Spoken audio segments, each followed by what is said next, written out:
கலியுகத்தின் அன்பு நேர்கள் அனைவருக்கும் இனிய நவராத்திரி நல்வாழ்த்துக்கள். இந்த நவராத்திரி நன்னாள்ல அருள் தரும் நவராத்திரி நிகழ்ச்சியின் மூலமா உங்க எல்லாரையும் சந்திக்கிறதுல ரொம்ப சந்தோஷம். அம்மனுக்கு உகந்த விழாக்கள் ஏராளமாக இருந்தாலும் 9 நாட்கள் தொடர்ச்சியாக கொண்டாடப்படும் இந்த நவராத்திரி மிகவும் சிறப்பு வாய்ந்தது.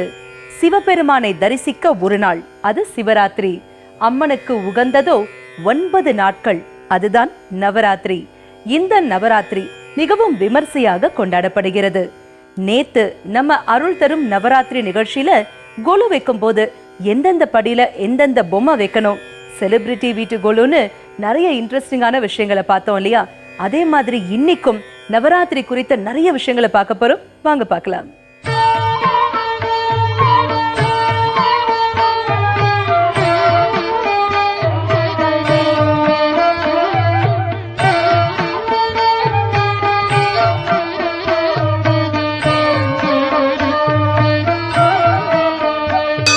இன்னைக்கு கோலுவின் பாரம்பரியம் செக்மெண்ட்ல நாம பார்க்க போறது பழமை மாறாத மரப்பாச்சி பொம்மைகளை பத்தி தான். வாங்க பார்க்கலாம்.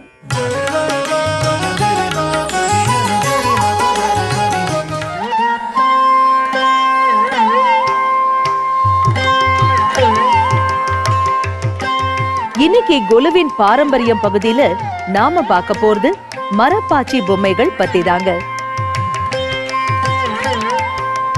கர்நாடக மாநிலம் மைசூர்ல உள்ள வீடுகள்ல கொலு வைத்து கொண்டாடுவது வித்தியாசமா இருக்கும். இப்போ தமிழ்நாட்டு வீடுகள்ல வைப்பது போல மண் பொம்மைகளையும் பேப்பர் மேஷ் பொம்மைகளையும் அவங்க வைக்கிறதில்ல. எல்லாமே மரப்பாச்சி பொம்மைகள் தான். தமிழ்நாட்டுல சில வீடுகள்ல அந்த புராதன சம்பிரதாயத்தை விடாம இன்னைக்கும் மரப்பாச்சி பொம்மைகளை கொலுவுல வைக்கிறாங்க. அப்படி நாம போன கொலுவுல இருந்ததுதான் இந்த மரப்பாச்சி பொம்மைகள். இப்படி பல உயரங்கள்ல பல வடிவத்துல இருக்கும் அந்த பொம்மைகளுக்கு விதவிதமான ஆடைகளையும் உடுத்தி அலங்காரமும் செய்து கொலுவுல வச்சு வழிபடுறாங்க. மரப்பாச்சி வெறும் பொம்மை இல்ல, அவை அடுத்த தலைமுறைக்கு நாம தரும் பொக்கிஷம். ஆனா இன்றைய சமூகம் அந்த பொக்கிஷத்தை தொலைத்து வருவது வருத்தத்திற்குரிய ஒன்றாக உள்ளது.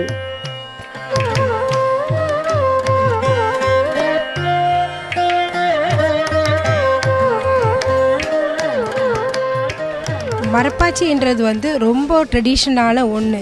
இது நவராத்திரிக்கு ரொம்ப முக்கியமானது. நவராத்திரின்னு இல்லை, எல்லா வீடுகள்லையும் மரப்பாச்சி வச்சுருப்பாங்க. மரப்பாச்சி இல்லாத வீடே இருக்காதுன்னு சொல்லுவாங்க. எதனாலனா இது ஒரு பொண்ணை கல்யாணம் பண்ணி கொடுக்கும்போது இந்த மரப்பாச்சி அவங்க கொடுத்து அனுப்புகிறாங்க. எதனால்? அது ஐஸ்வர்யத்துக்காகவும் வம்சவர்த்திக்காக இந்த மரப்பாச்சி கொடுக்குறாங்க. உலகத்தில் முதல்ல உருவான பொம்மை மரப்பாச்சி தான். ஆதி மனிதன் தன் குழந்தைகளுக்கு விளையாடத்துக்காக தன்னுடைய உருவமான மரத்தில் செதுக்கி அவன் கொடுத்துருக்கான். அதுதான் முதல்ல உருவானது. அதுக்கப்புறம் தான் இந்த காணப்பட்ட இதெல்லாம் வந்திருக்கு. அதனால் இந்த மரப்பாச்சி ட்ரெஸ் இல்லாமல் தான் இருக்கும். நாம் அதை வாங்கி அலங்காரப்படுத்தி வைக்கிறோம். குழுவில் 3வது படிக்கட்டில் இந்த மரப்பாச்சி வச்சு பூஜை பண்ண பிறகு தான் மற்ற பொம்மைகள் எல்லாம் அடுக்குறாங்க. மரப்பாச்சின்றது ரொம்ப விசேஷமான ஒன்று. முதல் காலத்துலலாம் பார்த்திங்கன்னா அது இரத்த சந்தனத்தில் தான் இந்த மரப்பாச்சி செஞ்சுருந்தாங்க. அந்த மரத்தை ஏதாவது கட்டி அது மாதிரி ஏதாவது உடம்பில் வந்தால் அதுக்கு இந்த மரப்பாச்சின்ற அந்த மரத்தை அரைச்சி போடுறாங்க. ஆனால் இப்போ அது ரெட் சாண்டலில் கிடைக்கிறது கிடையாது இரத்த சந்தனத்தில். அதனால இப்போ நாங்கள் எல்லாமே ரோஸ்வுட்டில் பண்ணுறோம். இப்போ பூம்புகாரில் இப்போ கொலு கண்காட்சி நடந்துக்கிட்டு இருக்குது. இந்த இடத்துக்கு வந்தீங்கன்னா உங்களுக்கு 7 இன்ச்சு சைஸில் இருந்து 48 இன்ச்சு சைஸ் வரைக்கும் உள்ள மரப்பாச்சி இருக்குது. மரப்பாச்சி ரொம்ப பெரிய சைஸெல்லாம் வாங்கி வீடுகளில் இன்டீரியர் டெக்கரேட்டிங் மாதிரி டெக்கரேட்டிவ் பீஸாக கூட இப்போ ரொம்ப இதுவாக யூஸ் பண்ணுறாங்க. இப்பெல்லாம் இந்த மாதிரி மரப்பாச்சி பொம்மைகளை பார்க்கறதே ரொம்ப அரிய விஷயம் ஆயிடுச்சுல. இந்த மாதிரி நவராத்திரி விழாக்கள்ல பார்த்தாதாங்க உண்டு. சரி, அடுத்ததா நாம பார்க்க போறது நவராத்திரி மகிமைகள்.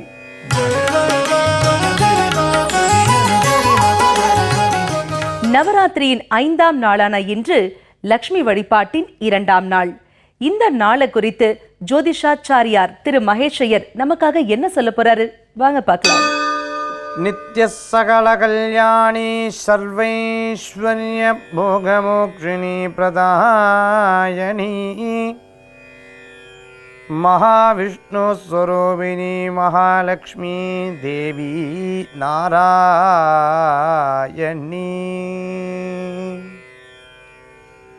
அனைவருக்கும் நவராத்திரி உற்சவ விழா நமஸ்காரங்கள். நாம் நவராத்திரி உற்சவத்தில் துர்கா லக்ஷ்மி சரஸ்வதி அம்பிகையுடைய விசேஷங்களை பற்றியும் அவதாரங்களை பற்றியும் பூஜை புனஸ்காரங்களை பற்றியும் அதனுடைய சிறப்புகளை பற்றியும் பார்த்துட்டுருக்கோம். ஒவ்வொருத்தர் வீட்லேயும் கொலு வச்சுருக்கேன், ஒவ்வொருத்தர் வீட்லேயும் அம்பிகையை தினம் தினம் வழிபட்டுருக்கோம்.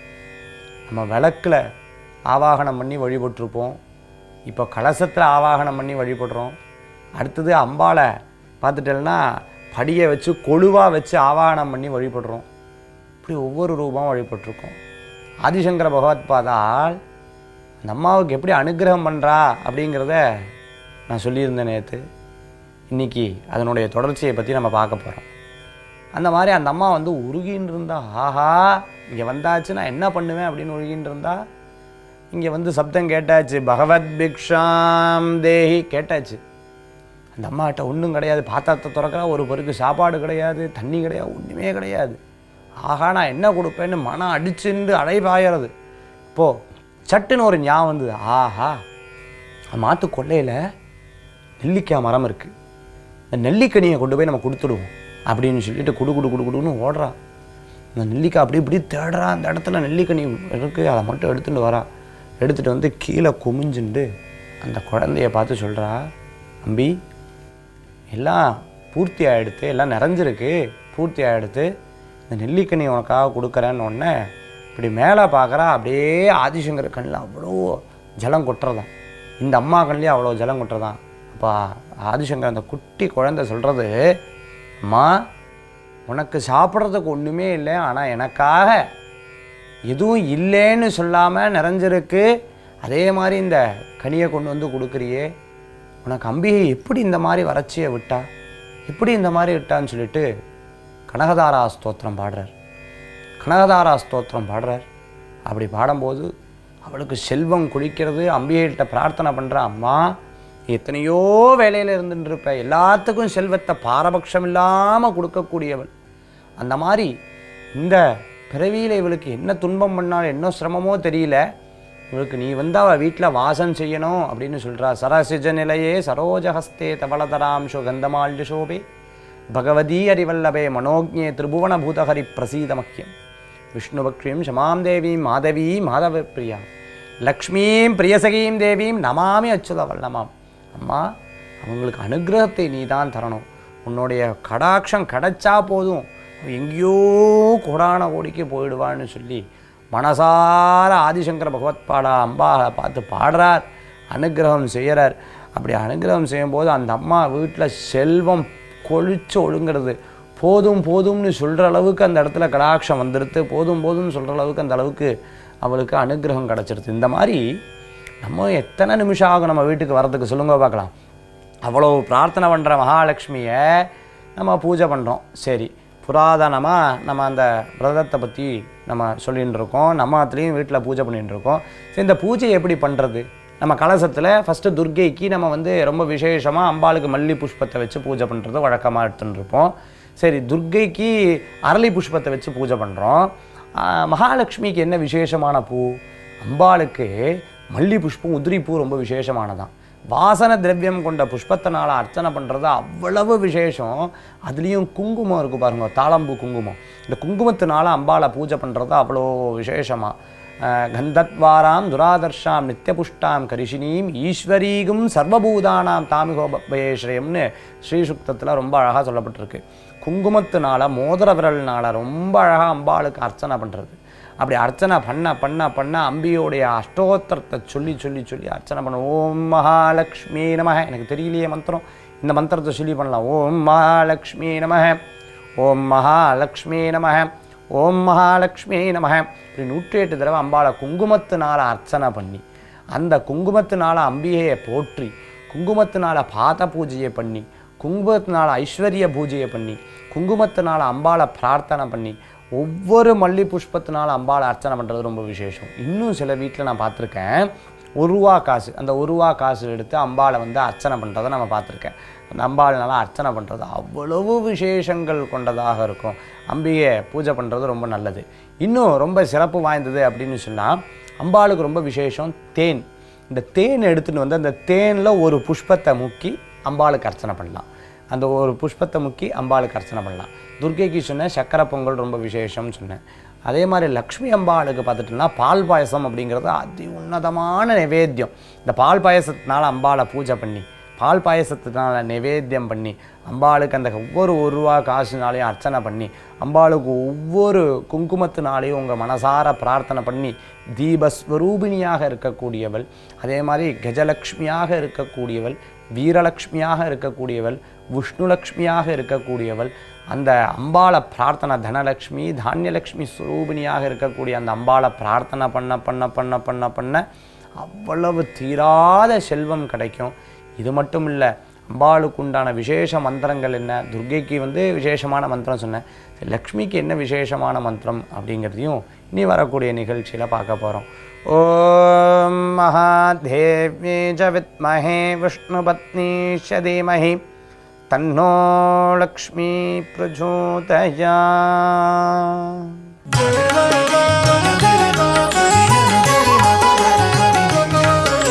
தேவியின் திருவிளையாடல்ல இப்போ நம்ம பார்க்க போறது பழமை மாறாத பரத கலை தாங்க. 4 வேதங்கள்லேருந்து எடுக்கப்பட்ட 5வது வேதமான இந்த பரத வேதம் உருவாக்கப்பட்டதன் நோக்கம் என நம்ம பார்த்தோம்னாக்க ரொம்ப எளிமையான, பாமரருக்கும் புரியும் வகையில இருக்கணும் அப்படிங்கிறது தான். நீங்களே பாருங்களேன்.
வெள்ளை தாமரையில் வீற்றிருப்பாய் எங்கள் உள்ள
இன்னைக்கு நம்ம கோலாகல குலுவுல பார்க்க போறது நம்ம நிகழ்ச்சியை பார்த்துட்டு வாட்ஸ்அப் பண்ணின ஒரு நேயர் வீட்டு குலுவை பத்தி தாங்க. யார் அந்த நேயர் நீங்களே பாருங்க.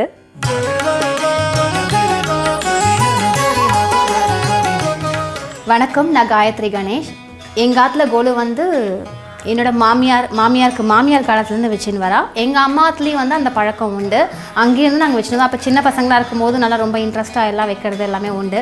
இங்கே வந்துமே வந்து பார்த்திங்கன்னா வந்து 10 வருஷம் ஆகிடுது. நான் வந்து வச்சதுக்கும் இப்போ கோலு வைக்கிறதுக்குமே நிறையா டிஃப்ரெண்ட் வந்து ஆயிருக்கு.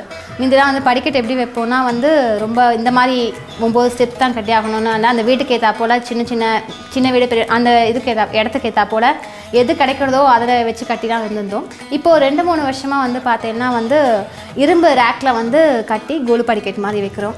இப்போ லாஸ்ட் இயர்லாம் வந்து பார்த்திங்கன்னா 7 படிக்கட்டு தான் வச்சோம். இந்த வாட்டி பொம்மை கொஞ்சம் ஜாஸ்தி வாங்கினதுனால 9 படிக்கட்டு வச்சுருக்கோம். அது கொஞ்சம் கான்செப்ட் பிரகாரம் வச்சுருக்கலாம்னு சொல்லிட்டு ஃபஸ்ட் படிக்கட்டுலேருந்து என்னெல்லாம் வைக்கணும், செகண்ட் படிக்கட்டில் என்ன வைக்கணும், அப்படி ஒரு ஸ்டெப்புக்கும் என்னெல்லாம் வைக்கணும்னு சொல்லிட்டு இந்த அளவுக்கு ஒரு வாட்டி ஓரளவுக்கு யோசித்து வச்சுருக்கோம். அதே மாதிரி இல்லாமல் ஒரு சில பொம்மைகள்லாம் வந்து ரொம்ப பழைய காலத்து பொம்மை, கிட்டத்தட்ட 50-60 வருஷத்துக்கு முன்னாடி என்னோட மாமியார் அவள் யூஸ் பண்ண பொம்மை எல்லாமும் இன்னும் அப்படி இருக்குது. ஃபார் எக்ஸாம்பிள் வந்து அந்த நடராஜர் சிலை, அப்புறம் வந்து பிரம்மா, அந்த பொம்மைலாம் வந்து ரொம்ப பழசு. ஆனால் அதோட முகம்லாம் பார்த்தீங்கன்னா பழசு மாதிரியே தெரியாது. ரொம்ப அழகாக தத்ரூபமாக ஃபேஸ் அவ்வளோ லட்சணமாக அவ்வளோ அழகாக இருக்கும். இப்போ வாங்குகிற பொம்மைக்கெலாம் அந்த அளவுக்கு வந்து அந்த கிளாரிட்டி இருக்கா, ஆனால் அதுக்கெலாம் ரொம்ப பத்திரமா பாதுகாத்து வச்சுட்டுருக்கோம். பார்க்லாம் கொஞ்சம் எஸ்டாப்ளிஷ் பண்ணி அழகாக பண்ணியிருக்கோம் எல்லாமே. எங்கள் ஆத்து கோலு வந்து இந்த வருஷம் கொஞ்சம் ஸ்பெஷலாக சில பொம்மைகள்லாம் வாங்கியிருக்கோம். அதில் அறுபடை வீடு பொம்மை வந்து இந்த வாட்டி வாங்கினது புதுசு. அப்புறம் வந்து பார்த்திங்கன்னா வந்து தாயார் பொம்மை வாங்கினது புதுசு. இந்த சிவன் செட்டு வந்து புதுசு. இந்த மாதிரி ஒரு சில கான்செப்ட் வச்சு நிறைய பொம்மைகள்லாம் வாங்கியிருக்கோம்.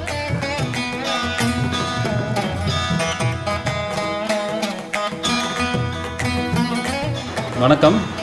இந்த மாதிரியே ஒரு பார்க் கட்டுறது வந்து it's a tradition during Navaratri function. இந்த மாதிரி இந்த திங்ஸ் வந்து எங்களோட பேரண்ட்ஸ்லேருந்து இது கண்டினியூ ஆகிட்டே இருக்குது.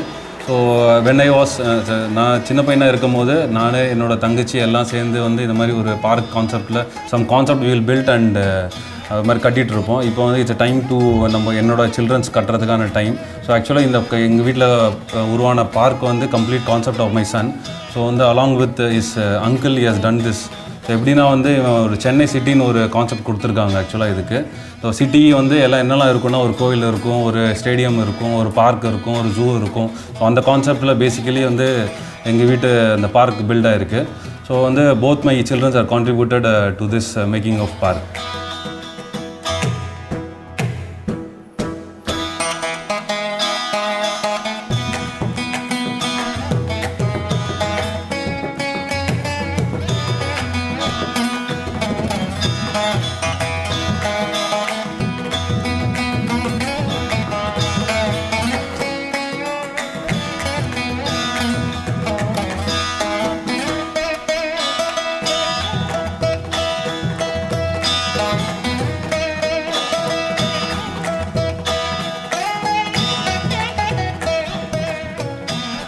இதான் எங்காத்து கோலுவை நீங்கள் பார்த்து என்ஜாய் பண்ணியிருப்பீங்கன்னு நினைக்கிறேன். எல்லாருக்கும் நவராத்திரி தின நல்வாழ்த்துக்கள். எவ்வளவு அழகான கொலுல பார்க்கவே ரொம்ப அழகா இருந்தது. சிம்பிளா இருந்தாலும் ரொம்ப ஸ்வீட்டா இருந்தது. சரி, இதே மாதிரி நவராத்திரி குறித்த நிறைய இன்ட்ரெஸ்டிங்கான விஷயங்களை நாளைக்கும் நம்ம அருள் தரும் நவராத்திரி நிகழ்ச்சியில பார்க்க போறோம். நாளைக்கு சந்திக்கலாம். அதுவரை நன்றி, வணக்கம்.